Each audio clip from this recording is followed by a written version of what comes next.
नमस्कार, आप देख रहे हैं एवन उत्तराखंड और मैं हूं आपके साथ आयुषी गुप्ता। बुलेटिन की शुरुआत करेंगे इस वक्त की हेडलाइंस के साथ।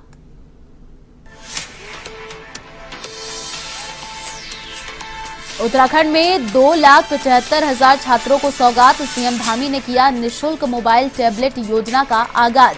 जनसंवाद के माध्यम से सीएम हुए छात्र छात्राओं से रूबरू।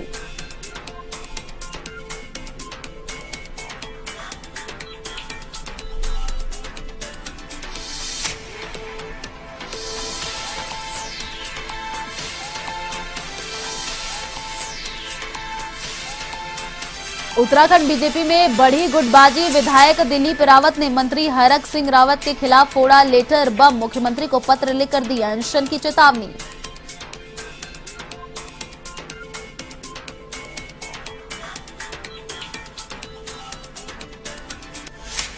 उत्तराखंड में चुनाव को लेकर कांग्रेस की तैयारी तेज। 45 दावेदारों के नाम पर बनी सहमति। नए साल में जारी होगी सूची।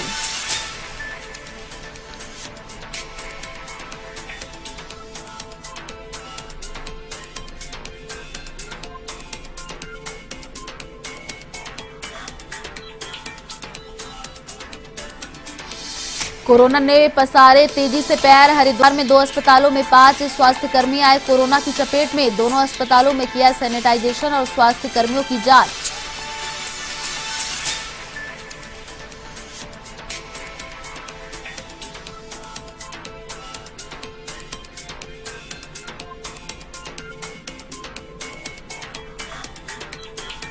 देहरादून के प्रदीप थापा नागालैंड में हुए शहीद। नेताओं ने जवान की शहादत पर जताया दुख। शोक संतृप्त परिवार के लिए ईश्वर से की प्रार्थना।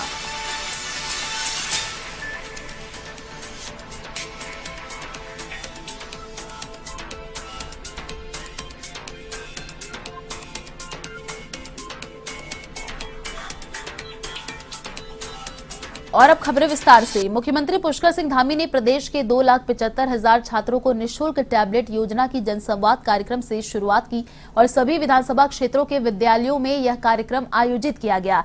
आपको बता दें कि उत्तराखंड में छात्र छात्राओं को टैबलेट देने के लिए 190.81 करोड़ रुपए की मंजूरी की गई है। महानिदेशक के मुताबिक माध्यमिक शिक्षा के करीब 1,60,000 छात्र छात्राओं को डीबीटी के माध्यम से 12,000 रुपए की धनराशि दी जा चुकी है। इसमें वे अपनी मनपसंद के टैबलेट खरीद सकेंगे। वहीं इस कार्यक्रम में छात्र छात्राओं को सांकेतिक रूप से टैबलेट दिए गए। इसके अलावा उच्च शिक्षा के छात्र छात्राओं को भी टैबलेट के लिए डीबीटी के माध्यम से पैसा दिया गया।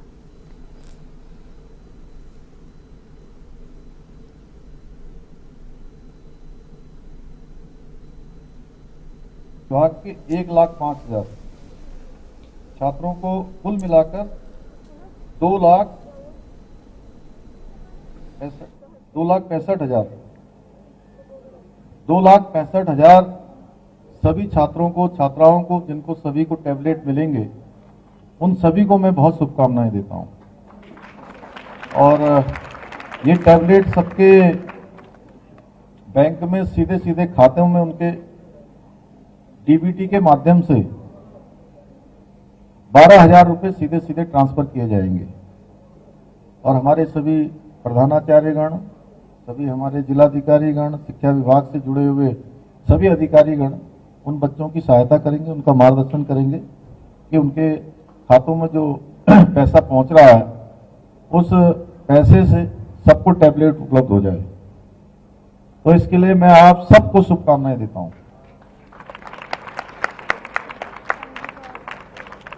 जिनको मिल गया है, जिनको मिल गया है या मिलने वाला है, सभी को शुभकामनाएं।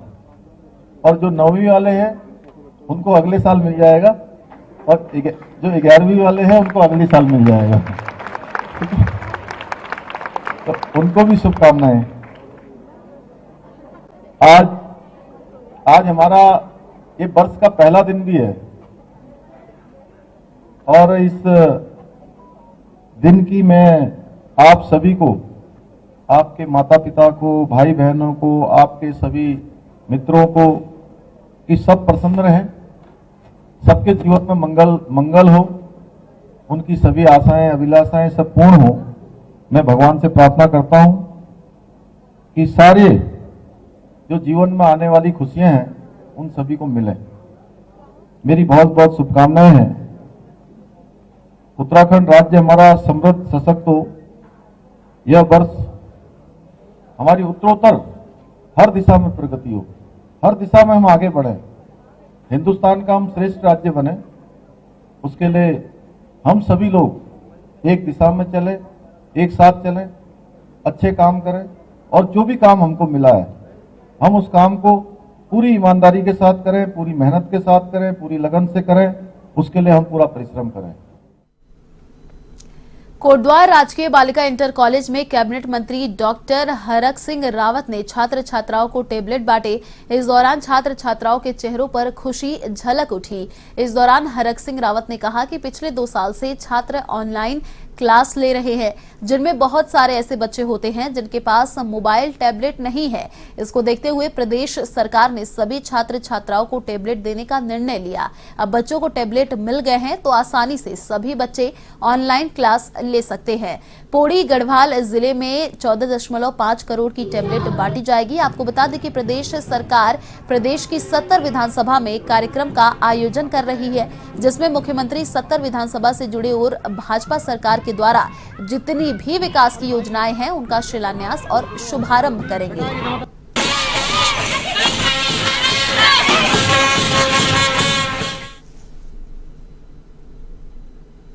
मैं मेडिकल एजुकेशन मिनिस्टर रहा हूँ।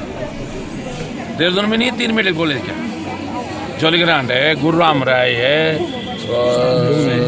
और 2 मेडिकल कॉलेज है। मान्यता के लिए कोई दिक्कत नहीं। आर्थिक रूप से जब तक जहाँ तक बात है, क्योंकि सिनर मेडिकल कॉलेज कोई केंद्र सरकार ने नहीं बनाया, 2 मेडिकल कॉलेज केंद्र सरकार ने नहीं दिया, आपका हल्द्वानी मेडिकल कॉलेज केंद्र सरकार ने नहीं दिया। ये राज्य सरकारों ने, उस समय की राज्य सरकारों ने अपने संसाधनों से इन मेडिकल कॉलेज बनाया। भारत सरकार ने अल्मोड़ा मेडिकल कॉलेज के लिए मैं पैसा लाया था जब मैं मेडिकल एजुकेशन मिनिस्टर था। अभी माननीय मोदी जी ने पहली बार हुआ है देश के अंदर, नहीं तो हमेशा राज्य सरकार ही मेडिकल कॉलेज बनाती थी, केंद्र सरकार इसमें कोई मदद नहीं करती। शिक्षा मंत्री अरविंद पांडे ने गदरपुर में राज्य में पहला अक्षय पात्र के किचन का उद्घाटन किया। आपको बता दें कि ग्लोबल कस्टमर एक्सपीरियंस सर्विसेज और प्रौद्योगिक कंपनी की ओर से उत्तराखंड में प्रथम अक्षय पात्र किचन का निःशुल्क शुभारंभ हुआ है, जहां प्रतिदिन 15,000 बच्चों के लिए भोजन तैयार किया जाएगा। इस किचन के माध्यम से अक्षय पात्र राज्य में मिड डे मील भोजन बनाया जाएगा। इस दौरान शिक्षा मंत्री अरविंद पांडे ने कहा है कि शिक्षा मंत्री बनने के बाद मेरा सबसे पहला संकल्प था बच्चों को मिड डे मील संबंधित समस्याओं का पूरी तरह से निराकरण करना, जिसका विधिवत रूप से शुभारंभ कर दिया गया है।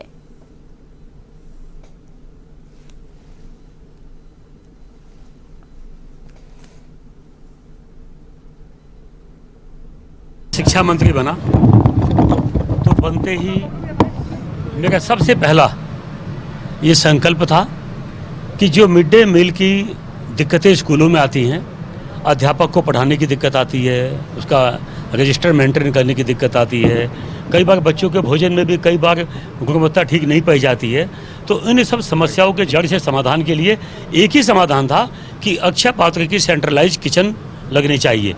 और हमने संकल्प लिया और मैं आज के इस भव्य आयोजन में मैं अपने क्षेत्र के यहाँ के पूर्व सांसद माननीय बलराज पासी जी का धन्यवाद दूंगा, ताकि उन्होंने मुझे मोटिवेट किया और उन्होंने पूरा इसके बारे में उनके पास पूरी विधिवत जानकारी थी और उनके दिशा निर्देशन में हमने मिड डे मील की व्यवस्था को ठीक करने के लिए और बच्चों को एक गुणवत्ता युक्त भोजन देने के लिए हमने अक्षय पात्र किचन की स्थापना की।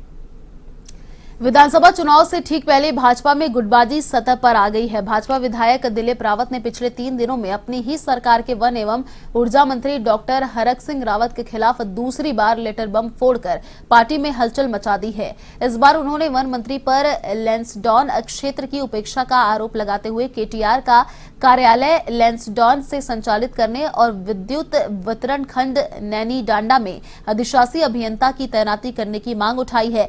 उन्होंने मुख्यमंत्री को भेजे पत्र में 3 दिन में मांग कर कार्रवाई न होने पर विधानसभा के समक्ष आमरण अनशन पर बैठने की चेतावनी दी है।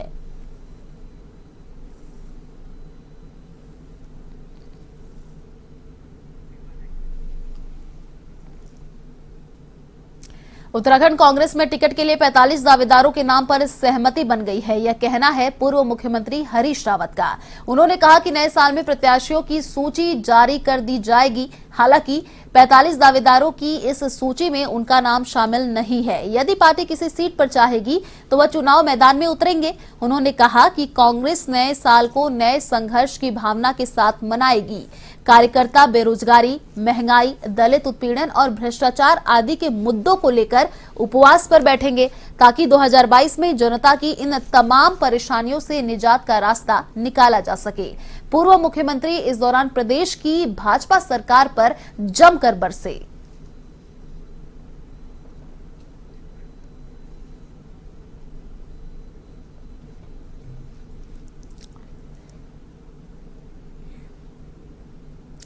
देहरादून के गांधी पार्क में कांग्रेस के पदाधिकारी और कार्यकर्ताओं ने गांधी स्मारक पर 1 घंटे का मौन व्रत धारण किया। तो वहीं से लेकर कांग्रेस अध्यक्ष गणेश गोदियाल ने प्रदेश सरकार पर निशाना साधा। उन्होंने कहा कि बीजेपी राज्य चलाने के नाम पर उत्तराखंड को काफी पीछे कर चुकी है। उत्तराखंड में महंगाई और बेरोजगारी में लगातार बढ़ोतरी हो रही है, इसलिए हम महात्मा गांधी के नक्शे कदम पर चलते हुए अहिंसात्मक तरीके से मौन व्रत धारण किए हैं।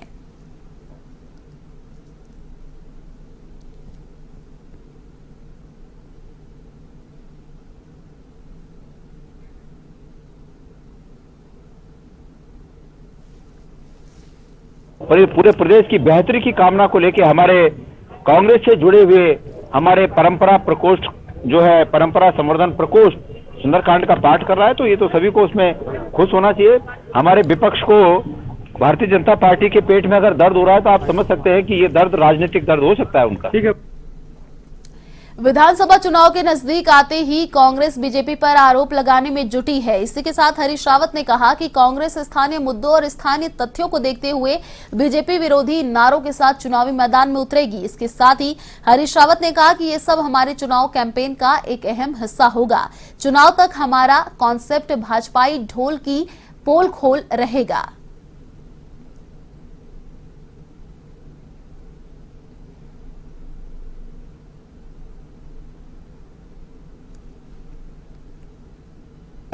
अशोक अपने आईडी ऊपर कर। भाई हिलाओ चुनाव में सचिन आईडी नीचे कर। अपने स्थानीय सरोकारों को देखते हुए, स्थानीय मुद्दों को देखते हुए और स्थानीय स्थितियों को देखते हुए भाजपा हराओ उत्तराखंडियत बचाओ या उत्तराखंडियत बचाओ भाजपा हराओ के थीम कंसेप्ट के साथ चुनाव में जाएगी। और इसके साथ महंगाई घटाओ भाजपा हराओ, रोजगार बढ़ाओ भाजपा हराओ, दलित व गरीब बचाओ भाजपा हराओ, किसान नौजवान बचाओ भाजपा हराओ, छोटा व्यापारी और मजदूर बचाओ भाजपा हराओ, गांव और ग्रामीणियत बचाओ भाजपा हराओ। ये सब हमारे कैंपेन के चुनाव कैंपेन के हिस्सा होंगे, जिन पर हम आगे आने वाले समय में कैंपेन हमने जो कार्यक्रम दिए थे उन कार्यक्रमों में एक सेकंड। उत्तराखंड में चुनावी सरगर्मियां तेज हो गई है, तो वहीं बसपा ने पिरान कलियर से सुरेंद्र सैनी को प्रत्याशी बनाया है, जिसे लेकर सुरेंद्र सैनी ने कहा कि इस बार हरिद्वार की 11 विधानसभाओं में से 9 सीटें बसपा की झोली में जाएंगी और उत्तराखंड में बसपा की सरकार बनने का दावा किया है। साथ ही कहा कि बसपा इस बार विकास के मुद्दों को लेकर उत्तराखंड में चुनाव लड़ रही है।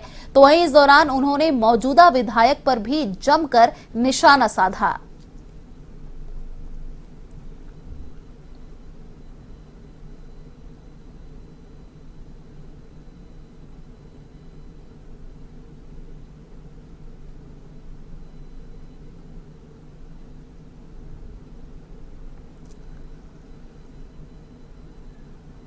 कैसे देखते हैं चुनाव हम जीतेंगे और बहुजन समाज पार्टी के यहाँ से कम 9 सीटें जिला हरिद्वार के अंदर से आ रही हैं और इस बार बहुजन समाज पार्टी की उत्तराखंड में सरकार बनने जा रही है। इस तरह का प्यार अपार भरपूर प्यार मिल रहा है, क्योंकि जो यहाँ से वर्तमान के विधायक रहे हैं उन्होंने विकास कोई किया नहीं यहाँ पे।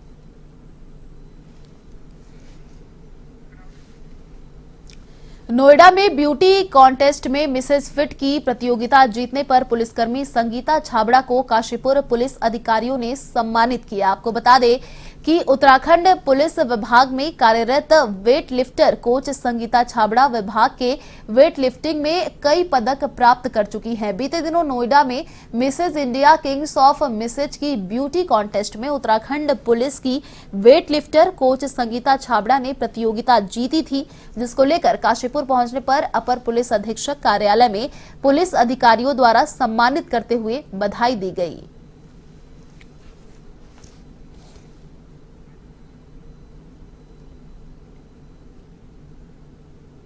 उत्तराखंड पुलिस विभाग में कार्यरत महिला कांस्टेबल जो कि वेट लिफ्टर कोच हैं हमारे विभाग की, और जैसे कि हमारे स्पोर्ट्स में अलग अलग खेलों में हमारे आरक्षी, सब इंस्पेक्टर कई प्रतियोगिताओं में बड़े बड़े पदक जो है इन्होंने प्राप्त किए हैं और लगातार प्रतियोगिताओं में भाग लेते रहते हैं।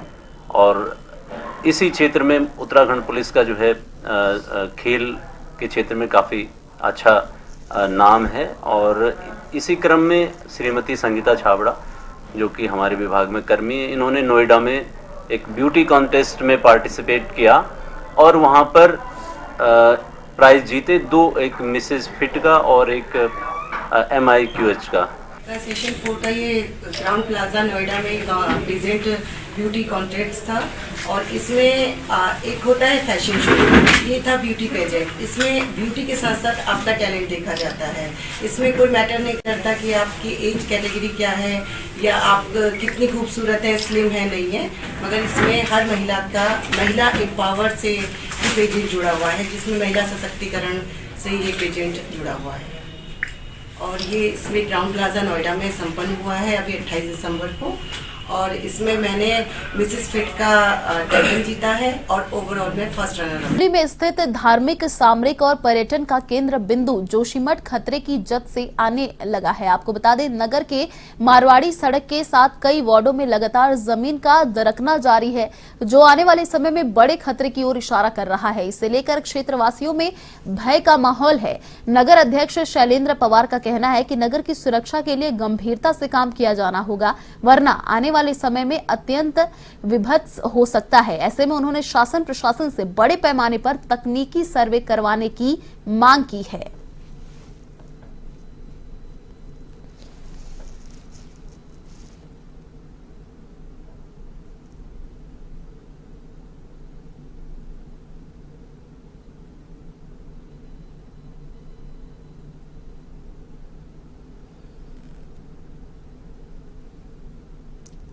इस वर्ष अक्टूबर 18-19 तारीख को भारी बरसात पूरे जनपद मोहल्ले में हुई। उसमें थोड़ा बहुत नुकसान जोशीमठ में हुआ, किंतु बरसात के बाद 18-19 की बरसात के बाद लगातार एक माह से बिना बरसात के ही जोशीमठ की भूमि पूरी तरह धंस रही है। लगभग लोगों के मकानों में 4-5 इंच दरारें पड़ चुकी हैं। तो जमीन है, सड़क है, लोगों की लगभग 2-3 फीट नीचे धंस गई है। पूरा जोशीमठ क्षेत्र, एक इलाका गांधीनगर के पास में छावनी बाजार, जोशीमठ के पूरे क्षेत्र, चाहे जोशीमठ के नगर के क्षेत्र हो चाहे ग्रामीण क्षेत्रों में देखिए, पूर्ण रूप से लोग आज जमीन क्षतिग्रस्त हो चुकी, सड़कें क्षतिग्रस्त हो चुकी, लोगों के मकान में इतनी बड़ी बड़ी दरारें आ चुकी, लोगों को रहने लायक घर नहीं रहेगी। इसका भी मुख्य कारण जो है, एक तो जो परियोजना जो कंपनियां हैं, इनके जो टनल बन रही, जो जहाँ ये ब्लास्टिंग करे, ये बड़ा एक कारण हो सकता है। हम तो ये चाहते हैं पूरा जोशीमठ का व्यापक स्तर पर सर्वेक्षण किया जाए, ताकि लोगों को पता चले कि वहाँ जमीनें धंस क्यों रही, रोड सड़क क्यों धंस रही। आज आपको रहने का आपदा के बाद देखिए, आप जोशीमठ में मेरगमाओ पर उधर तुम्हारे तपोवन में देखिए, आप जोशीमठ नगर में देखिए, पूरे पैनी सरंग वाले मकाने देखिए, उनके बड़े बड़े होटल टूट गए लोगों के। सिर्फ मतलब 18-19 बारिश के बाद पूर्ण रूप से जोशीमठ क्षतिग्रस्त हो चुका। राष्ट्रीय पैरा बैडमिंटन चैंपियनशिप में ऋषिकेश की दिव्यांग खिलाड़ी निर्जा गोयल ने 2 रजत पदक जीते हैं। चैंपियनशिप में हिस्सा लेने के बाद ऋषिकेश पहुंचने पर स्थानीय लोगों ने निर्जा गोयल का ढोल नगाड़ों के साथ स्वागत किया। इस दौरान निर्जा गोयल ने कहा कि दिव्यांगता किसी हुनर की मोहताज नहीं है, बस जज्बा होना चाहिए, हर मुश्किल आसान हो जाती है। आपको बता दें कि उड़ीसा के भुवनेश्वर में आयोजित 4th पैरा नेशनल बैडमिंटन प्रतियोगिता में निर्जा गोयल ने सिंगल और डबल प्रतियोगिता में 2 रजत पदक जीते हैं।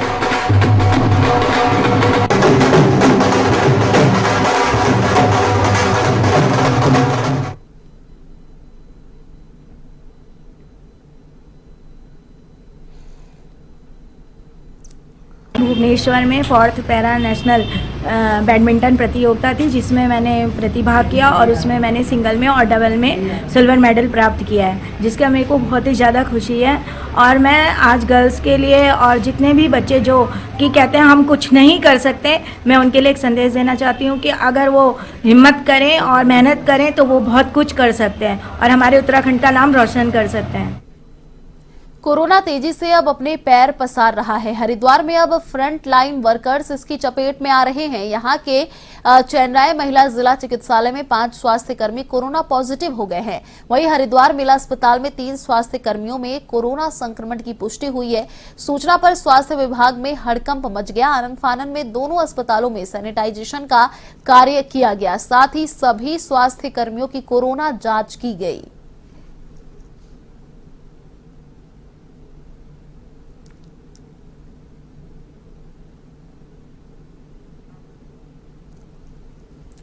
गोरखा राइफल्स के हवलदार और देहरादून के अनारवाला निवासी प्रदीप थापा शहीद हो गए हैं।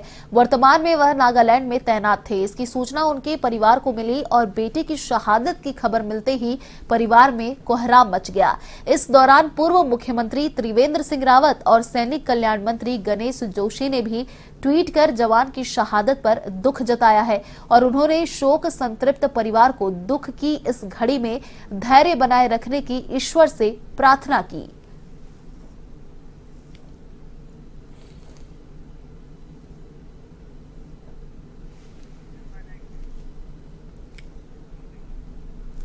नववर्ष के पहले दिन कोटद्वार स्थित सिद्धबली धाम में श्रद्धालुओं का सुबह से तांता लगा रहा। कोटद्वार और आसपास के क्षेत्र के साथ साथ पड़ोसी राज्य उत्तर प्रदेश के विभिन्न जिलों से लोगों ने सिद्धबली धाम पहुंचकर सिद्धबली बाबा का आशीर्वाद लेकर नए साल की शुरुआत की। मान्यता है कि गुरु गोरखनाथ जी यहां पर एक पड़ाव के रूप में रुके थे, तब गुरु गोरखनाथ जी को हनुमान जी ने साक्षात दर्शन दिए थे। बाबा का मंदिर है, शिवली मंदिर, शिव बाबा का जो मंदिर है, लोगों की आस्था है कि भाई 9 वर्ष के पहले दिन हम जो है बाबा के दर्शन करेंगे तो हमें पुण्य का लाभ मिलेगा, हमारी मनोकामना पूर्ण होगी, हम सुरक्षित रहेंगे, देश सुरक्षित रहेगा, हमारा परिवार सुरक्षित रहेगा। क्योंकि इस टाइम पे जो ये फिर महामारी की मंगलौर के निजी अस्पताल में लूट का विरोध करने पर बुजुर्ग पर हुए जानलेवा हमला मामले में पुलिस ने 3 बदमाशों को गिरफ्तार किया है, जिनके पास से तमंचे भी बरामद हुए हैं। पुलिस के मुताबिक डॉक्टर के करीबी रहे प्रॉपर्टी डीलर परवेज ने ही साथियों के साथ मिलकर अस्पताल के ऊपर बने घर में घटना को अंजाम देने की कोशिश की थी।